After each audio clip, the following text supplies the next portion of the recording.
OTT చూసే ముందు ఓసారి ఇటు చూద్దాం. పూర్తి వివరాలకు చదవండి రేపటి సాక్షి దినపత్రిక. ఢిల్లీ ముఖ్యమంత్రి అరవింద్ కేజ్రీవాల్ బెయిల్ పిటిషన్పై సుప్రీంకోర్టు విచారణ చేపట్టింది. ప్రముఖ న్యాయవాది అభిషేక్ మను సింఘ్వి కేజ్రీవాల్ తరపున వాదనలు వినిపించారు. తన క్లయింట్ని జైల్లో ఉంచాలన్న ఒకే ఉద్దేశంతో సీబీఐ అరెస్టు చేసిందని, అంతకంటే కొత్త అభియోగాలు గాని సాక్ష్యాధారాలు గాని లేవని కోర్టుకు తెలిపారు. కేవలం వాంగ్మూలం ఆధారంగా కేజ్రీవాల్ని అరెస్ట్ చేశారన్నారు. ఇప్పటికే ఈడీ కేసులో బెయిల్ వచ్చినందున సీబీఐ కేసులోనూ బెయిల్ మంజూరు చేయాలని జస్టిస్ సూర్యకాంత్, జస్టిస్ ఉజ్వల్ భూయాన్ ధర్మాసనాన్ని కోరారు. ఎప్పుడు కావాలంటే అప్పుడు విచారణకు పిలవొచ్చని సింఘ్వి పేర్కొన్నారు. అయితే బెయిల్ పిటిషన్, అరెస్ట్ను సవాల్ చేస్తూ దాఖలు చేసిన పిటిషన్లను వేర్వేరుగా విచారించాలని సుప్రీంకోర్టును కోరింది సీబీఐ.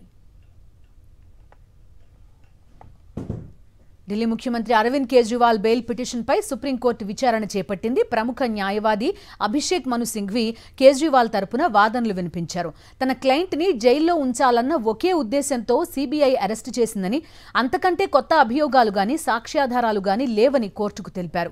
కేవలం వాంగ్మూలం ఆధారంగా కేజ్రీవాల్ని అరెస్ట్ చేశారన్నారు.